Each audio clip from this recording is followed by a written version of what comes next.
Hola a todos. Hoy es miércoles, 12 de noviembre de 2025, y nuestro amigo, nuestro hermano, Laith Marouf, está aquí con nosotros. Bienvenido de nuevo, Laith. Encantado de estar contigo, Nima.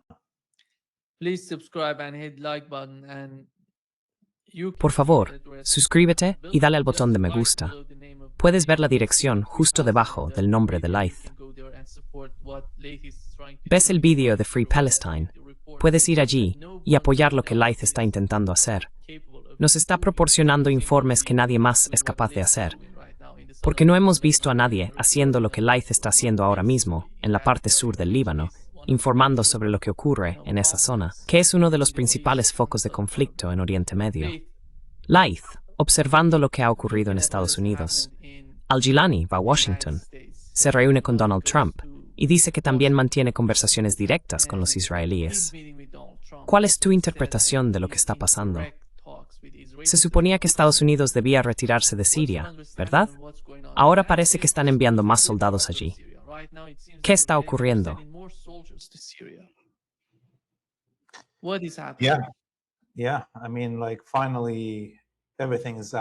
Sí, quiero decir, por fin todo está a la vista. Y ya sabes, Al-Jolani y su ministro de Asuntos Exteriores, cualquiera que mire de cerca su foto puede ver que en realidad es al-Baghdadi, el antiguo líder del ISIS, afeitado y con un poco de cirugía plástica que le tensa las mejillas. Ahora sabemos que Osama Bin Laden nunca murió. Nos dijeron que lo arrojaron al océano, pero lo más probable es que esté paseando por California, donde grabó la mayoría de esos videos que se suponía que eran de Tora Bora.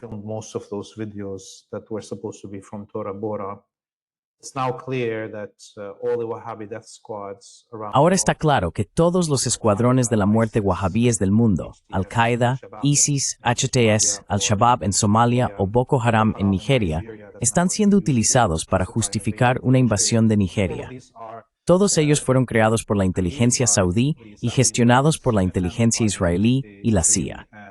Ya sabes, ver a este hombre jugando al baloncesto. Claramente, jugaba al baloncesto con sus manejadores al comienzo de su carrera.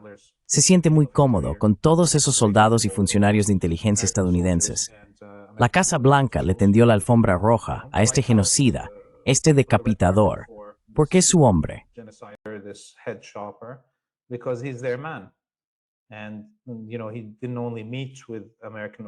Y no solo se reunió con funcionarios estadounidenses, también se reunió con funcionarios sionistas, con AIPAC y con otras organizaciones sionistas que, como vemos ahora, se graban a sí mismas caminando por las calles de Damasco, entrando en el antiguo barrio judío de Damasco, entrando en los templos que el gobierno sirio preservó durante décadas y profanándolos. ¿Qué podemos decir de este hombre además de eso? Definitivamente no va a durar, porque su trabajo consiste únicamente en crear suficientes divisiones en Siria para que el país no pueda volver a unirse. Y seguirá reclutando en masa a minorías y decapitando hasta que cumpla su cometido.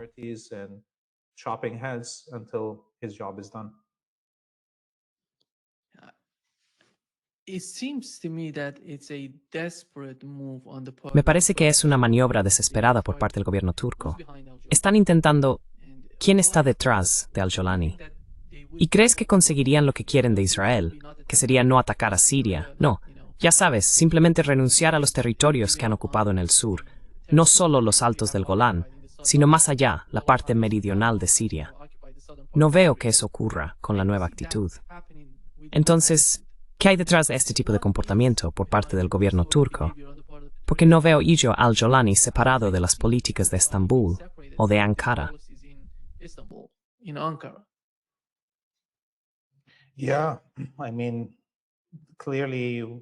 Sí, quiero decir, está claro que vemos vídeos todos los días de soldados israelíes entrando en aldeas sirias y deambulando, mientras los milicianos de HTS simplemente se quedan allí mirando. Así que nunca habrá un enfrentamiento entre Al-Jolani y los israelíes. Trabajan en el mismo equipo. Turquía trabaja en el mismo equipo. Turquía está consiguiendo todo lo que quiere en Siria. Todas las industrias de Siria, que eran los principales competidores de los productos turcos en el norte de África y Asia Occidental, están destruidas, y las industrias turcas ya no tienen competidores en la región. El petróleo y el aceite de oliva de Siria, Alepo, Idlib y la costa están todos saqueados. Lo vimos durante la temporada de cosecha de aceitunas.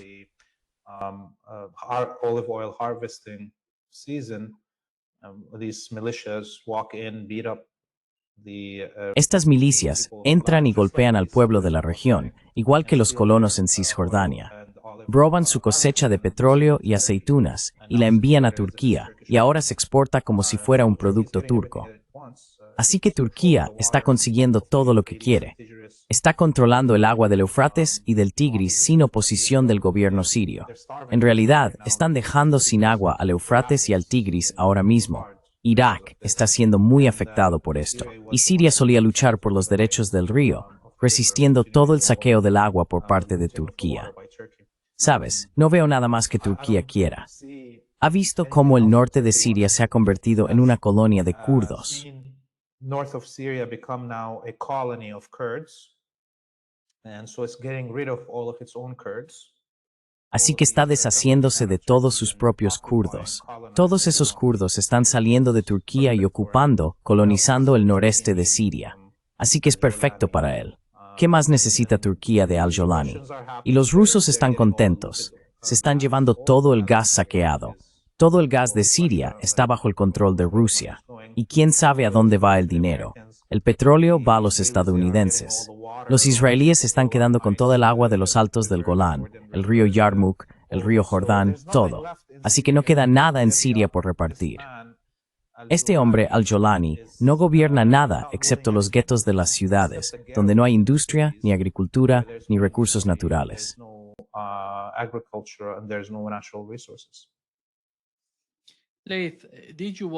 Laith, ¿viste el video en el que Robert Ford, el diplomático estadounidense, habla sobre cómo prepararon a al-Lani? Lo rebrandearon para que fuera el líder, el presidente de Siria. Esto es lo que dijo Laith.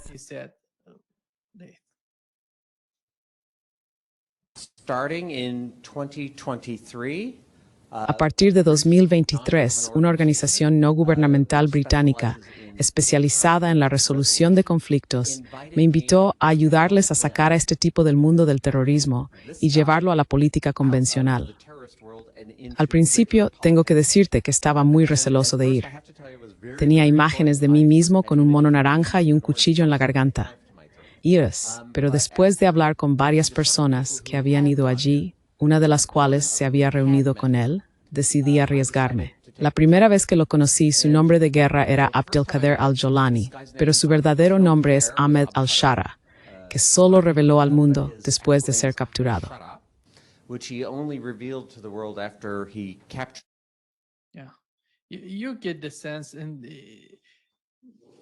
Sí, se entiende la idea. Laith, ¿cuál es el papel del gobierno británico en la región? ¿Y hasta qué punto llega? ¿Y qué tan conectados están con la CIA, si es el caso? Porque me da la impresión de que cuando se trata de la región, basta con ver cómo el gobierno británico intentó acercarse a Turquía y la manera en que son capaces de manipular, como dijo este diplomático. Fue contactado por el MI6, no por la CIA. ¿Cuál es su papel? ¿Qué quieren de la región?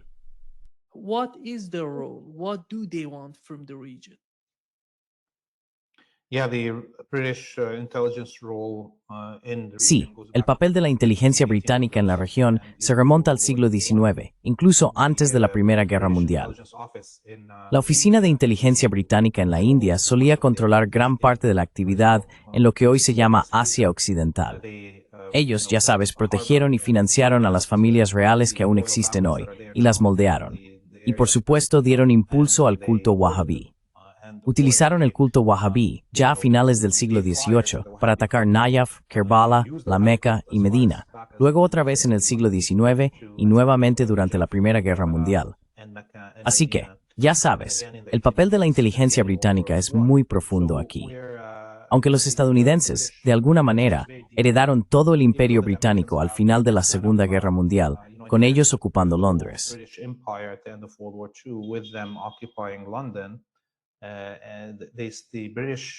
La historia de la inteligencia británica y sus vínculos con las familias gobernantes del mundo árabe es tan profunda que realmente no se puede sustituir.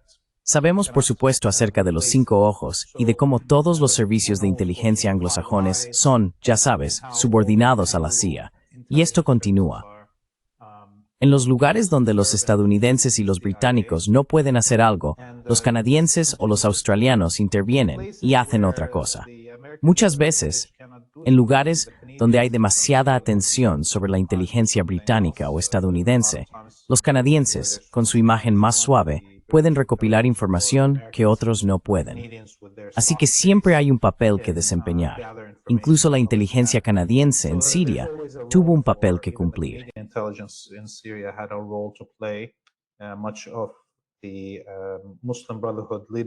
Gran parte del liderazgo de los hermanos musulmanes que se formó fuera de Siria estaba principalmente en el Reino Unido y en Canadá.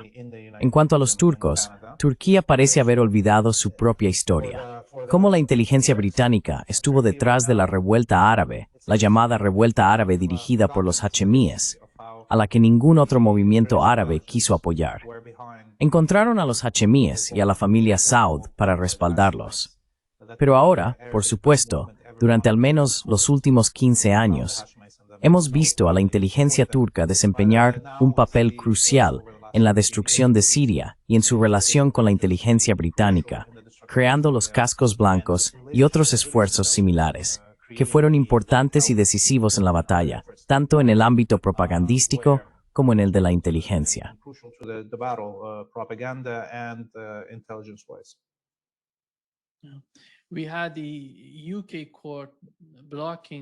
El Tribunal del Reino Unido bloqueó la apelación de las ONG palestinas sobre las piezas del F-35 exportadas a Israel. Ya sabes, están enviando esas piezas del F-35 a Israel. Lo que me resulta tan sorprendente, Laith, es que mucha gente en Occidente sostiene que los musulmanes están tomando el control de Europa, que están acaparando todo el poder en el Reino Unido. Pero cuando observas el resultado, no es así. Siguen apoyando a Israel, enviando ayuda, incluso armas, a Israel. Entonces, ¿cuál es el papel de la comunidad musulmana en el Reino Unido cuando lo analizas?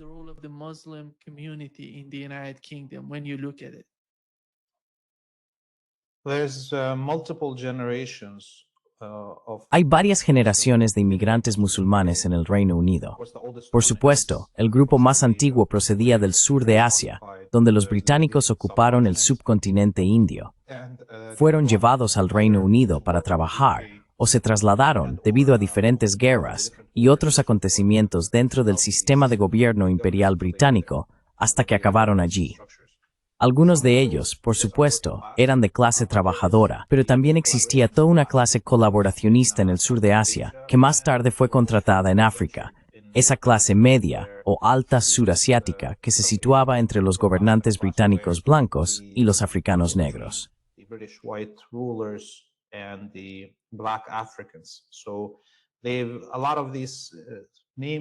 Así que muchos de los nombres que vemos ahora al frente del Partido Conservador o en los partidos liberal o laborista son descendientes de aquellos colaboradores. Incluso vemos que algunos de ellos son muy anti-inmigración, anti-musulmanes y pro-sionistas. Así que tienes esa parte. Luego hay una oleada diferente de inmigrantes del mundo musulmán que llegó después de la Segunda Guerra Mundial. United Sorda que llegó desde la Unión Soviética, snap Miriam Rescurtrasthenes. Ramber y Disuno Thurs o Rottingestintes, y su integración y acceso por Orient.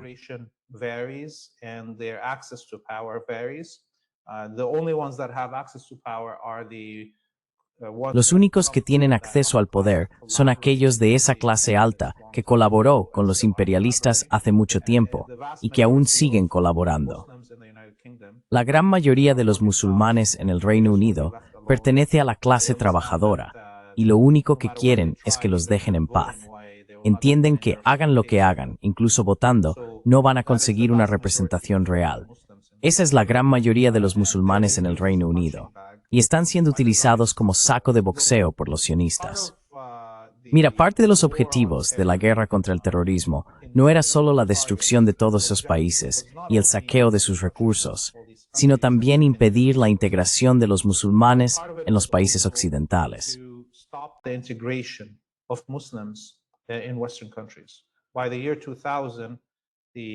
Muslim population. Para el año 2000, las poblaciones musulmanas eran mucho mayores que las poblaciones judías en casi todos los países occidentales, excepto en Estados Unidos. El curso normal de la historia habría significado que estas comunidades se integrarían, se casarían entre sí, serían humoristas, músicos, productores culturales de todo tipo, y los musulmanes, como otros grupos inmigrantes en esas sociedades, serían aceptados como iguales. Esa era una realidad peligrosa para los sionistas. No podían soportar la idea de que las comunidades musulmanas en esos países pudieran integrarse, porque eso significaría el fin del apoyo al sionismo dentro del Estado. Así que había que crear una división. Y los sionistas encendieron este fuego de odio anti-inmigración y antimusulmán en Occidente. Por supuesto, Occidente es racista en general. The West, of course, the West is racist in general, but to maximize it, Para maximizarlo, para dirigir la gran mayoría del odio hacia las personas musulmanas, se utilizaron el 11 de septiembre y la guerra contra el terrorismo con ese fin. Y hemos visto, en los últimos 2 años, incluso una nueva oleada de ello. Los sionistas quieren destruir todos los países árabes que sean soberanos, todos los países musulmanes que sean soberanos y capaces de proveer a su pueblo, lo que conduce a una migración masiva desde esos países hacia sociedades occidentales que no tienen guerras activas. Verás, los dos objetivos de los sionistas chocan entre sí. Quieren detener la integración o el aumento de las poblaciones musulmanas en Occidente, mientras también quieren destruir los países musulmanes. Esas dos cosas no son compatibles. Y así vemos cómo los sionistas son incapaces de manejar la situación. Se les escapa de las manos, tanto en los países de terreno como en los pequeños etros dentro de las sociedades.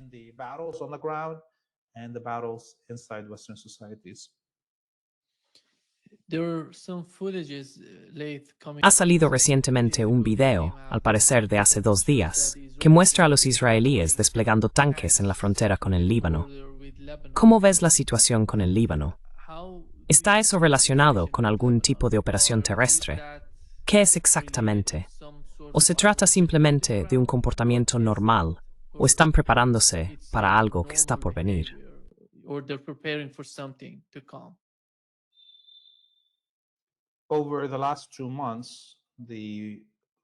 Durante los 2 últimos meses, los sionistas, con el apoyo de Occidente, han intentado encontrar formas de desarmar a Hezbollah mediante mecanismos internos, ya sea tratando de atraer a los supremacistas cristianos fascistas para que hicieran algo, o presionando al ejército para que se enfrentara a su propia población. Todos esos intentos fracasaron. Así que Hezbollah simplemente se limitó a observar cómo Occidente probaba todas esas posibilidades, y todas fallaron. Ahora, Hezbollah sabe que no hay presión interna sobre él, ni competidores. El ejército no se enfrentará a Hezbollah ni matará a sus propios ciudadanos. El presidente quiere que el ejército defienda el país y sus fronteras. Por lo tanto, en este momento toda la población está alineada con Hezbollah y la resistencia, y cuenta con la legitimidad del ejército y del gobierno. Los sionistas se encuentran en una situación en la que si quieren desarmar a Hezbollah, no tienen más remedio que hacerlo ellos mismos.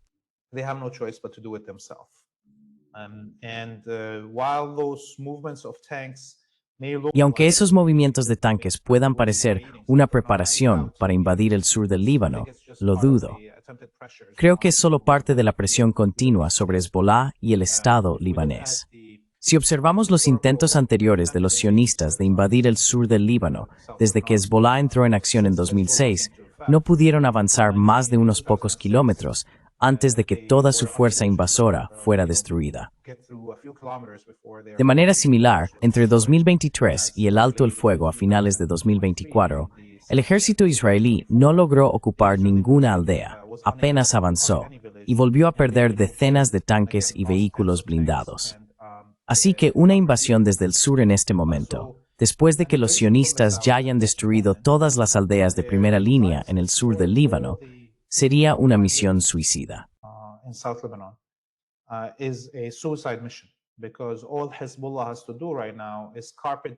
Porque todo lo que tiene que hacer Hezbollah ahora mismo es bombardear con alfombra esas aldeas ya destruidas mientras los israelíes avanzan, y se acabará para ellos. Así que, si miramos el mapa, los israelíes están ocupando aproximadamente la mitad de la frontera del Líbano con Siria, casi hasta la carretera principal entre Damasco y Beirut. La única posible alternativa para una invasión terrestre sería que los israelíes descendieran desde las estribaciones de los altos del Golán y el monte Hermón directamente hacia el valle de la Bekaa, saltándose todo el sur del Líbano. Pero de nuevo, es una maniobra muy difícil de ejecutar. Los israelíes lo intentaron en 1982 y se encontraron con una gran batalla.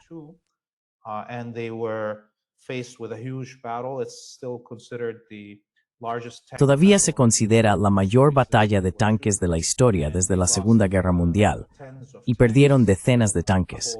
Una fuerza acorazada completa fue prácticamente destruida en esa batalla, y fueron rechazados. Creo que Hezbollah sería capaz de rechazarlos si intentaran hacerlo de nuevo. Así que lo único lógico que puedo prever es que podría haber una gran campaña de bombardeos aéreos por parte de los sionistas. Pero eso no va a cambiar nada en cuanto al equilibrio de poder en el país.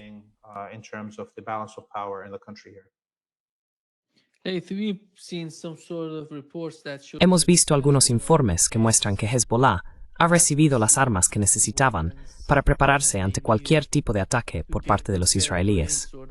¿Qué tan preparado está hoy Hezbollah, militarmente, en términos de armas, misiles, ya sabes, todos los medios que necesitarían para enfrentarse a Israel si fueran atacados y tuvieran que defenderse?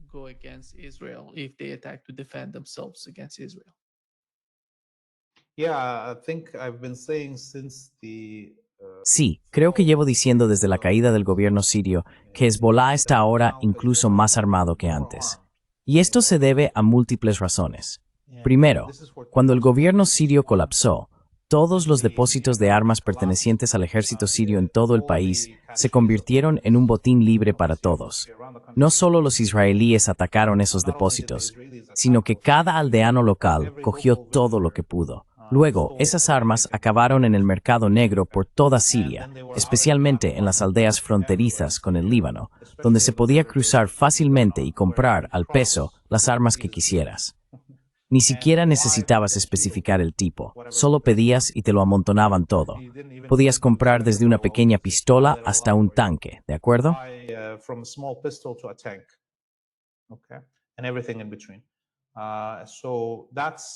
Y todo lo que hay entre medias. Así que eso es una cosa. Hezbollah y la población local en el Líbano compraron todo lo que pudieron en ese momento en el mercado negro que se formó tras la caída del gobierno sirio. La otra cuestión es que Hezbollah tenía algunas fábricas de armas dentro de Siria. Aunque las abandonó originalmente a través del comercio de petróleo que ocurre ahora, el comercio ilegal de petróleo entre Siria y el Líbano, ya sabes, no hay importaciones oficiales de petróleo o gas a Siria. Todo el gas y el petróleo están siendo saqueados por los rusos y los estadounidenses. Así que la única manera en que el país obtiene gas o productos petrolíferos es mediante el contrabando en el mercado negro a través de la frontera con el Líbano. Black market smuggling on the border with Lebanon, which meant that even HTS itself, to have its Lo que significaba que incluso el propio HTS, para mantener en movimiento sus tanques, camiones y vehículos blindados, necesitaba el petróleo que se estaba contrabandeando desde el Líbano. ¿De acuerdo? Así que, a cambio de todo el petróleo y los productos de gas de contrabando, incluso HTS permitió que Hezbollah recuperara todas sus fábricas dentro de Siria. Así que hay fábricas de armas. Hezbollah no solo se ha rearmado, sino que ha reconstruido sus fábricas de drones y misiles guiados, las que estaban en Siria, ahora dentro del Líbano, y está produciendo todo lo que necesita. Y cualquier cosa específica que deba ser contrabandeada llega aquí con mucha facilidad, especialmente bajo el dominio de HTS, porque es un caos total. Hay delincuentes por todas partes y se puede sobornar a cualquiera. And you can bribe anyone and everybody.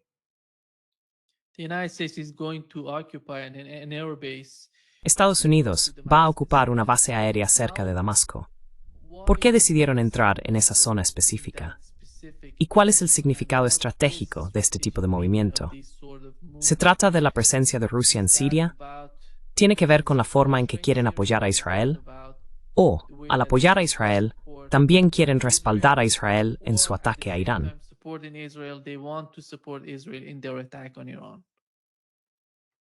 I think the top priority for them would be to Creo que su máxima prioridad sería construir defensas aéreas allí para proteger a los israelíes de una posible guerra futura con Irán.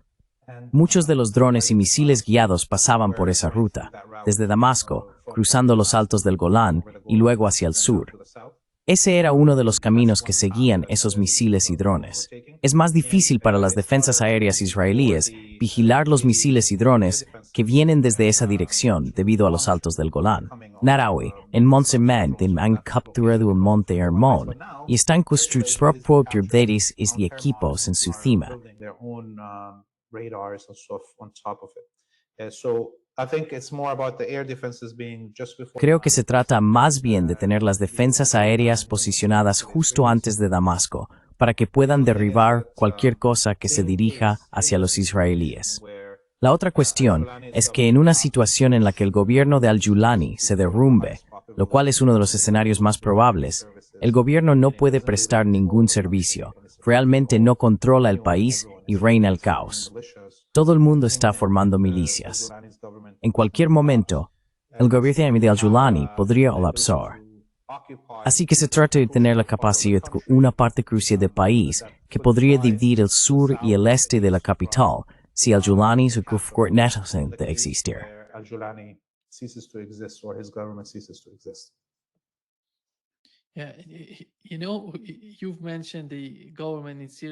Sí, sabes, mencionaste que el gobierno en Siria está a punto de colapsar. Pero eso crearía una situación en la que Estados Unidos podría intentar gestionar el gobierno para hacer que sigan las políticas estadounidenses en la región. No sé cómo Laith, pero mirando al-Shulani, cuando hablaba con el Washington Post, si no me equivoco, dijo que antes de llegar a cualquier tipo de acuerdo, Israel tiene que retirarse de la parte sur de Siria. Pero, ¿qué tan capaz es él? ¿Qué influencia tienen para lograr eso? ¿Y alguien siquiera escucha a estas personas?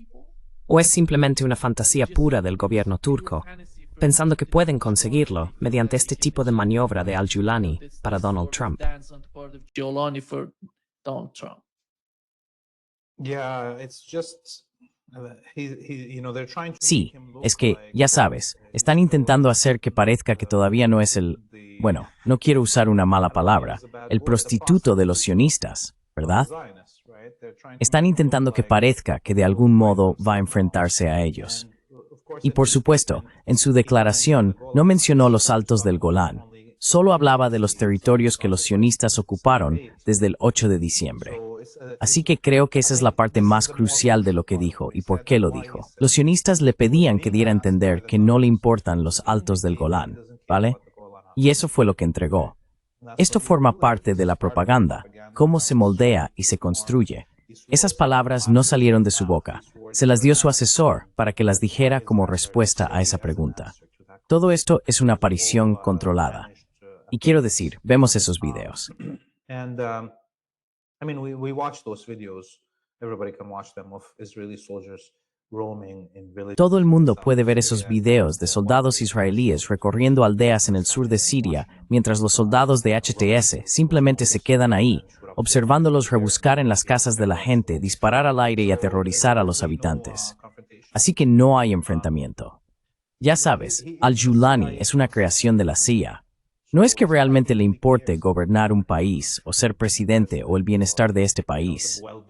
Cuando su amo le diga, ahora vas a dimitir, dimitirá y seguirá adelante, y el siguiente títere ocupará su lugar, a menos que haya una verdadera revuelta. Pero el país está hirviendo. Cada día, decenas de mujeres jóvenes son secuestradas, cuando vuelven de la universidad, del trabajo, cuando van al trabajo, al colegio. La población, especialmente la población suní de las principales ciudades en este momento, está hirviendo.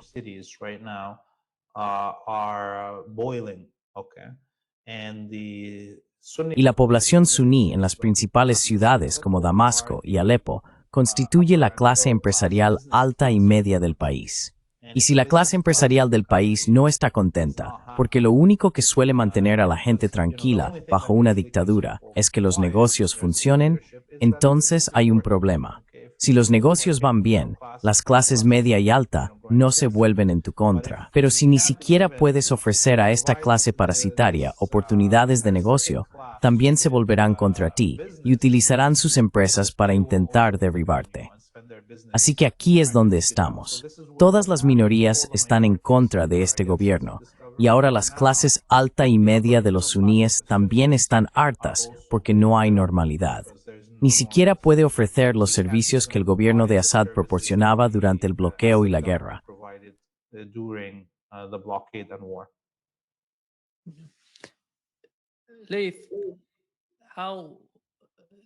Laith, ¿cómo ven las personas en Líbano a Irán y su apoyo? Has mencionado antes que el gobierno libanés de alguna manera está bloqueando la ayuda destinada al sur para reconstruir lo que ha sido destruido durante los ataques israelíes, y que todavía están destruyendo cosas mientras hablamos, con bombardeos y ataques aéreos. Entonces, ¿cómo percibe la gente el comportamiento de Irán? ¿Está Irán realmente intentando ayudar a la población del sur del Líbano?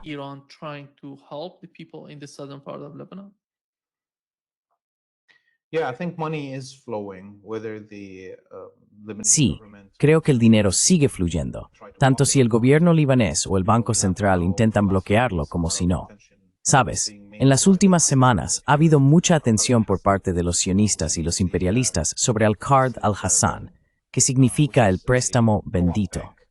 Es un banco cooperativo que dirige Hezbollah, donde la gente puede obtener préstamos sin intereses para crear negocios, construir viviendas o cubrir los gastos de matrimonio o educación.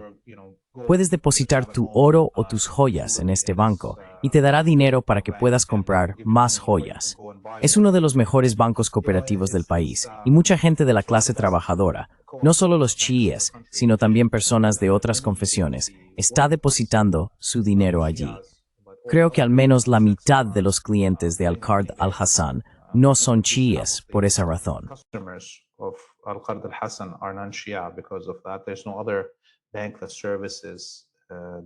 No hay otro banco que sirva a la clase trabajadora que necesita estos préstamos, así que están intentando prohibirlo. Vimos a los israelíes atacar múltiples sucursales de Al-Qard al-Hassan durante la guerra, y aún así, Al-Qard al-Hassan pagó a todos sus depositantes. Cada cliente recibió su dinero, incluso después de todos esos ataques a las sucursales. Ahora existe la posibilidad de que el Banco Central intente prohibir Al-Qard al-Hassan, lo que por supuesto perjudicará a la clase trabajadora aquí en Líbano. Esto forma parte de la estrategia que los sionistas y los estadounidenses detrás de ellos están intentando llevar a cabo. Uno de sus objetivos tácticos es empobrecer tanto al pueblo libanés y a quienes apoyan la resistencia, que no puedan pensar en resistir cuando solo intentan encontrar comida, evitar el hambre y enviar a sus hijos a la escuela.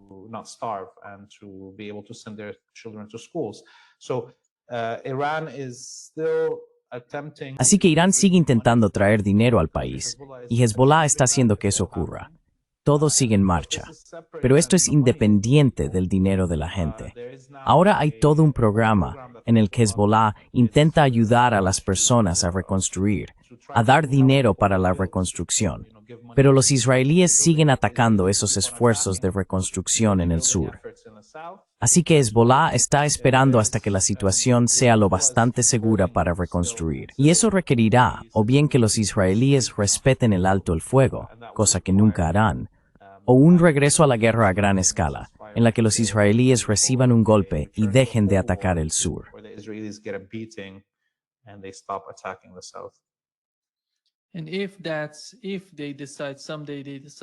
Y si deciden algún día reconstruir la parte sur del Líbano, ¿va a asumir el gobierno parte de la carga?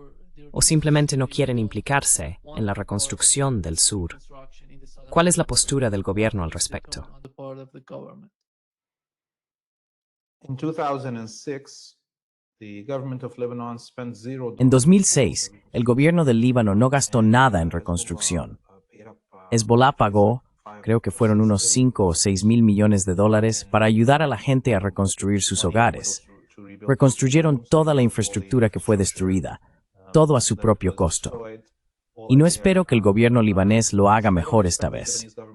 Ahora hay incluso más destrucción que en 2006.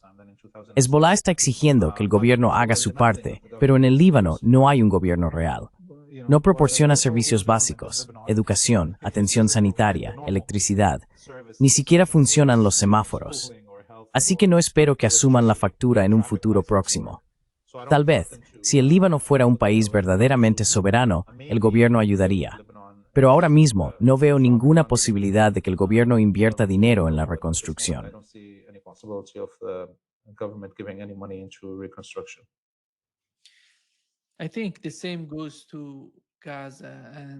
Creo que lo mismo ocurre con Gaza y la situación allí. ¿Crees que existe algún tipo de plan, alguna señal de que hay un plan para la reconstrucción de Gaza? ¿Qué sabemos sobre eso? Cisjordania es igual, Gaza es igual. ¿Qué sabemos realmente sobre eso?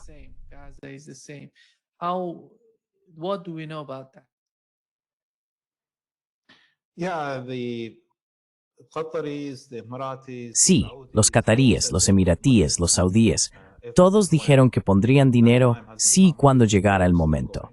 Ese momento no ha llegado. La guerra sigue en curso. Dudo que incluso si Hamás ganara completamente esta guerra y los israelíes se retiraran, los saudíes quisieran gastar su dinero en reconstruir Gaza.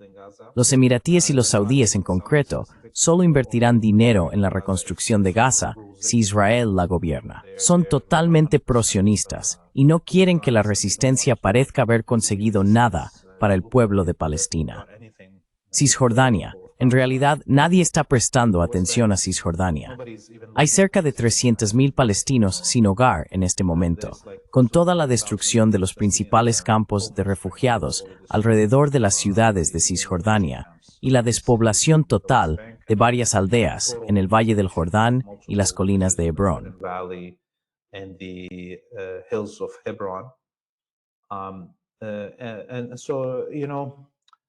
Así que parte de lo que vimos en términos de destrucción masiva en Siria, Líbano y Palestina, la gente necesita entender esto, especialmente quienes no son de la región, es que apenas había personas sin hogar, ¿de acuerdo?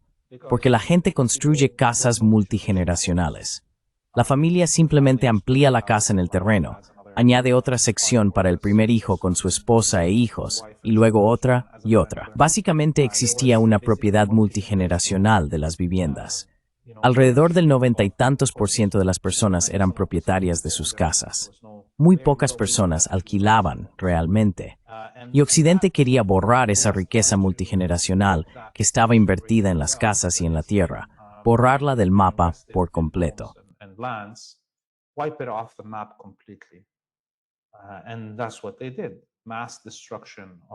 Y eso fue lo que hicieron. La destrucción masiva de Siria dejó a millones de personas sin hogar, personas que no lo habían estado durante generaciones. Lo mismo está ocurriendo ahora en Palestina y en Líbano. Y construir una casa que pueda albergar a una familia extensa requiere una gran inversión. Hará falta otra generación para que la gente pueda siquiera volver a alcanzar ese nivel de comodidad. Occidente no quiere que haya ni siquiera una pausa en la guerra que permita la reconstrucción, porque quieren que estemos sin hogar. Quieren que seamos fáciles de desplazar, obligados a buscar fuentes de ingresos trabajando para el imperio, o a abandonar completamente nuestra tierra y marcharnos a Occidente.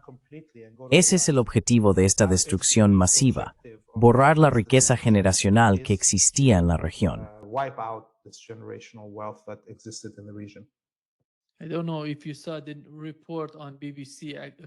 No sé si viste el informe en la BBC. Según un análisis de imágenes por satélite, las FDI han destruido más de 1.500 edificios en Gaza desde el inicio del alto el fuego. Eso demuestra que, ya sabes, incluso si empiezan a reconstruir o a levantar de nuevo, no significa nada, porque Israel simplemente va a atacar y destruirlo todo otra vez. Y a menos que encuentren algo permanente, no parece que el alto el fuego vaya a mantenerse. No sé cuánto tiempo va a seguir Estados Unidos con este llamado alto el fuego de Trump. Pero, ¿cuál es tu comprensión del estado actual del alto el fuego en Gaza, Laith? antes de que terminemos esta sesión.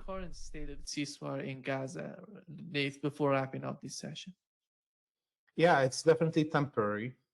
This war has been Sí, going on es for definitivamente over a century, temporal. and, Esta guerra lleva más de un siglo en curso y seguirá hasta que la colonia sionista deje de existir, o hasta que el pueblo árabe en su conjunto se convierta, entre comillas, en algo parecido a los indios rojos que fueron confinados en reservas. Y como vemos, los pueblos indígenas de Estados Unidos y Canadá siguen resistiendo hoy en día, 400 años después, algunos incluso armados y enfrentándose al ejército canadiense. Así que esta guerra continuará, porque es un proyecto colonial que no tiene legitimidad para existir. Y los pueblos indígenas lo saben, no lo han aceptado y nunca lo aceptarán. Igual que cualquier otro ser humano, cualquier otra cultura, nunca lo aceptaría. Así que creo que veremos un regreso a la guerra total. ¿Quién sabe cuándo? full war, who knows when, the normalcy of this. La normalidad de estas muertes y ataques diarios por parte de los sionistas no puede durar mucho, al igual que la normalidad de esto aquí en Líbano está llegando a su fin. Si la guerra se reanuda aquí en Líbano, ¿quién sabe qué va a pasar en Gaza? ¿Quién sabe cómo responderán los yemeníes y los iraníes? Y afectará parte de esa respuesta, ya sea de los yemeníes, de los iraníes o de la propia respuesta del Líbano al frente en Gaza. Creo que sí. ¿Cómo y cuál será el resultado de todo esto? Son cosas que, por supuesto, no podemos calcular ahora mismo. Pero creo que si hay un regreso a la guerra total en Líbano, podríamos ver a la resistencia en Gaza unirse, aunque solo sea como muestra de gratitud y de retribución por el apoyo que el pueblo libanés y la resistencia libanesa han brindado a Gaza. Así que, ya sabes, este alto el fuego es solo temporal y la guerra continuará. This ceasefire is just temporary, and the war will continue. Muchas gracias, Laith. Un gran placer como siempre, y siempre. Thank Muchas you. gracias, Nimal Khorshid. Nos vemos la próxima semana. Nos vemos la próxima semana. Adiós.